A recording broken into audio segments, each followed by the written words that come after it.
Hello friends, welcome to my channel. I'm C. Shilpa Surana. Since Zomato's IPO is closing tomorrow, I just thought to make a quick video discussing about various aspects of the company.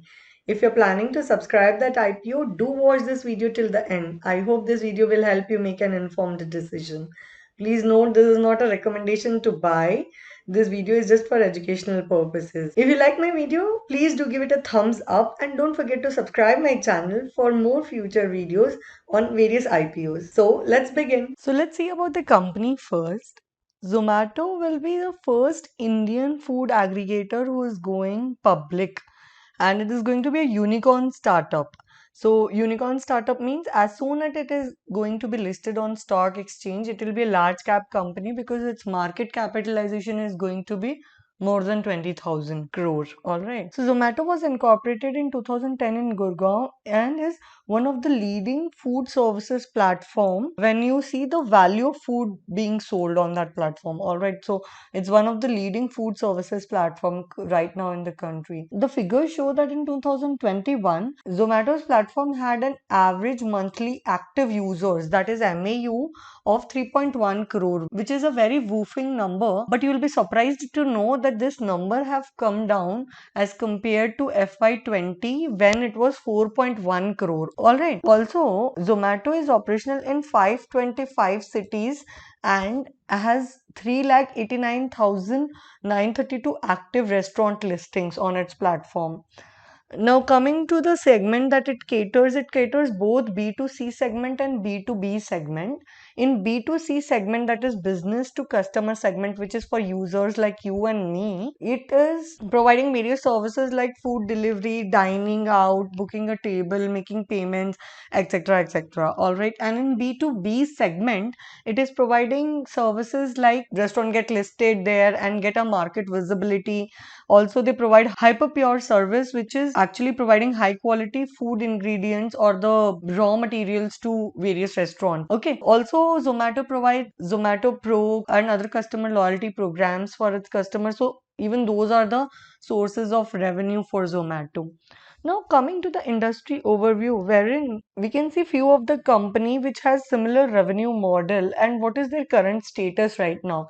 So here you can see the company names, and in this status you can see right now only three are optional. For others they were either acquired or they are shut down. Okay, so as of now Swiggy, Zomato and Amazon Foods, that's Amazon, which is currently operational. So one thing is quite clear, that sustainability looks quite challenging in this kind of revenue model. And with Amazon coming into picture, Zomato is going to get very tough competition, it seems. Okay, now coming to the industry predictions, below there is a chart which I was able to pull from internet, which shows the projections of the next 5 years of how the industry might look like, in future. And here we can clearly see that it is showing some steady growth in the coming years. So we are here in FY21, and the fall here was mainly because of the COVID situation that we were facing.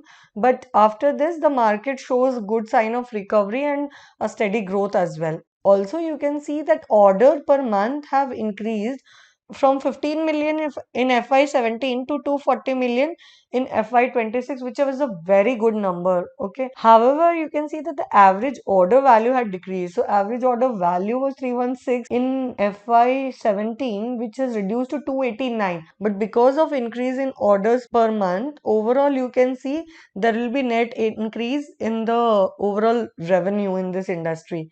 Okay. Now, coming to who are the promoters of Zomato. So, Zomato is actually a professionally managed company. There can be two kind of business. One can be family-owned business and one is professionally managed business. Companies like Reliance is a family-owned business, whereas professionally managed business can be like Larsen and Toubro and Zomato in this case, wherein actually the original promoters who floated the company, their holding is very low or nil, and right now the shares are held by other stakeholders. So InfoEdge in case of Zomato is the major stakeholder with 18.7% stake, and I have tried to list down other five major stakeholders in case of Zomato here. Okay. Now coming to the financials of Zomato, total revenue have increased from 13,977 million to 21 184 million. So now coming to the profit after tax. So Zomato is actually not a profit making company. It is actually a loss making company. However, the losses have come down from 10,105 million to 8,164 million in FY21. Okay. Now let's try to see what are the major contributors for this reduction in losses. Now the first important thing to note here is that the revenue have decreased as compared to March 20. In March 20, the revenue was 27,427 million, which has reduced to 21,184 millions. And this reduction is mainly due to the COVID situation. Overall, gross orders have also fallen, and it has reduced from 11,220 crores to 9,483 crore in FY21. Also, Zomato have charged 75% more on its delivery, earned 44% more commission.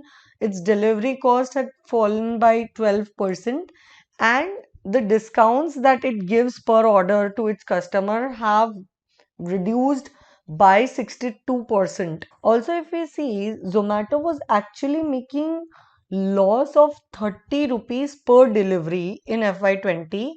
However, this loss have turned into profit right now, and per order Zomato is earning approximately 20.5 rupees, okay, in FY21. So in a way we can say that Zomato is now turning into a profitable business, but at the same time this is during the COVID situation. Okay, you never know how it turns out to be post COVID, wherein things starts to get normalized. It will be a thing to see that whether Zomato is able to maintain such profitability or not. Now coming to the strength of Zomato, the first and foremost strength of Zomato is it's a one-stop solution. Whether it's for B2B customer or B2C customer, it provides a lot of end-to-end services. So for B2B customers, right from creating visibility for its partners to procuring raw materials for them and supplying them good quality of raw material, Zomato is doing everything it can to be a one-stop solution. Whereas even for B2C customers like you and me, it provides even doorstep delivery. You can book a table, make payments, etc. So it is trying to provide one-stop solution for all. So other important strengths of Zomato is like very strong delivery network that Zomato has. It's a tech savvy. It's currently using artificial intelligence, machine learning, and data science to innovate its platform to give good user experience. So also one of the greatest strength of Zomato is the brand recognition, and I can say that pandemic was also one of the biggest contributor in that now people of all age groups, I think, can resonate with the term Zomato as a brand. Okay, also it has a global presence wherein up to 31st December 2020, it was present in 23 countries with almost 1.13 lakh active delivery restaurants and 1.61 lakh active delivery partners. So next important strength that Zomato has is the moat, that is a competitive advantage of being in a special kind of business where there are high entry barriers. Because right now you see, like we had seen in this chart, right? So there were a lot who had started, but only businesses that were able to survive were of Swiggy, Zomato, and Amazon. And even in that, Amazon is actually a newbie till now. We can see businesses with good experiences are Swiggy and Zomato only. So there are quite a lot of entry barriers. So because you need good delivery network and good brand recognition to be in this business. Okay.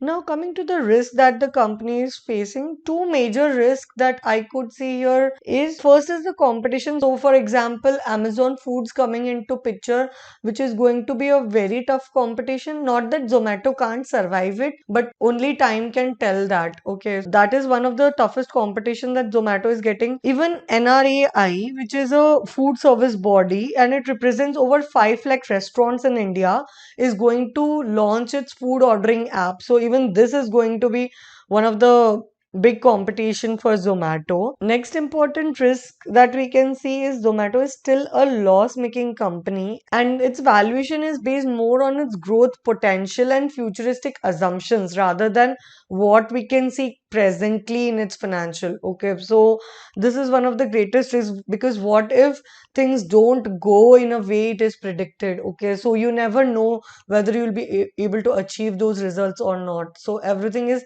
just an estimate right now, so you never know. But if these estimates work, Zomato can be a multi-bagger in future considering its current valuation because it's one of its kind which is right now going to be listed on stock exchange. Also, one more important thing is that Zomato might be continuing with its history of losses because of the significant investments it's planning to make to grow its business. Okay, so you never know when that break even will come, after which the Zomato will start earning profits. So that is again another one risk that the company is facing right now. Now coming to the IPO details of Zomato. IPO is open for 9,375 crore and tomorrow is the last date. 16th July is the last date to subscribe that IPO. And out of this 9,375 crore, 9,000 crore is a fresh issue, which is a good thing because this money will be going to company for its growth purpose or for its investment purpose, whereas 375 crore is offer for sale, which means the sale will be done by current shareholders of the company. Info Edge is actually divesting its share, and this money will go to the shareholders who are divesting their share. Okay, now, coming to the price band is fixed at a range of 72 to 76, 76 being the highest, of course. So, one thing is there that when you are subscribing for an IPO, you can't buy one share or two share like you can buy on stock exchange. There is a minimum subscription that you need to do, and in case of Zomato, that minimum subscription is of 195 share. So 195 shares is defined as one lot, which is a minimum subscription quantity. All right, and these shares are likely to be listed on stock exchange on 27th July, for your information. Now, coming to the current subscription status, so we can see that on and all it's oversubscribed by 4.8 times, which means if 100 shares of Zomato were available, 480 applications have already gone to the company requesting for allotment. Okay, so this is the current subscription status. So on and all, there is a positive sentiment in the market which is clear from the subscription that we can see. Coming to the utilization part, the funds that Zomato will be getting through this issue will be used for its organic and inorganic growth and also for its other corporate purposes. So main intention is to expand its business. Basically, that's what we can understand. Now, valuation, we can't say that whether the share is overvalued or undervalued just on the basis of PE multiple here or PE valuation model here, because right now the company is still loss making. So that valuation model does not work in case of Zomato. So now you might be wondering, then what should we do? Whether we should subscribe that IPO at this price or not? So for that, what I can say is there are some red flags also and some positive signs also in Zomato IPO. Red flag can be the Amazon Foods business, which is actually in beginning phase right now, but you never know as it grows how much tough competition it is going to give to Zomato. Also, the company is loss making, so whatever growth projections we have seen, you never know whether the company will be able to achieve it or whether the company will even be able to sustain its per order profit that it has generated. So all these things are questionable because Zomato is still a loss making company, so these can be red flags. Whereas the positive sign can be that industry is promising right now, and if at all the estimates goes correct, Zomato can really do well in the market because it is one of its kind that is getting listed on stock exchange right now. Now also we have seen that no food delivery company was able to survive for longer period, and either some of them were acquired or just shut down. So we have already discussed this point wherein I have already spoken that with Amazon coming into picture, you never know what the situation of Zomato can be in the future. So now what can work for Zomato? So first thing is its focus on unit economics. So already Zomato have started making profit per order, but we need to see that is it only due to pandemic that it's seeing it, or even after pandemic it still continues to see that. Already Zomato is focusing on growth, so this IPO will help Zomato in both organic and inorganic growth. Second thing is that it is actually a one-stop solution for both B2C and B2B customers, and all of its three businesses, which are food delivery, dining out, and Hyperpure, can be good scope for growth in Zomato's business. So third thing is that it's already investing in AI, ML, like artificial intelligence, machine learning, and data science, so that it can give good user experience to its customers. So fourth thing is that Zomato already have good strong brand recognition in the country, and it can leverage more on that in future. So that's all guys from my side. This brings us end to this video. So thank you guys for watching this video. If you like my video, don't forget to give it a thumbs up and subscribe my channel for more future update. Thank you. Stay home, stay safe. Bye.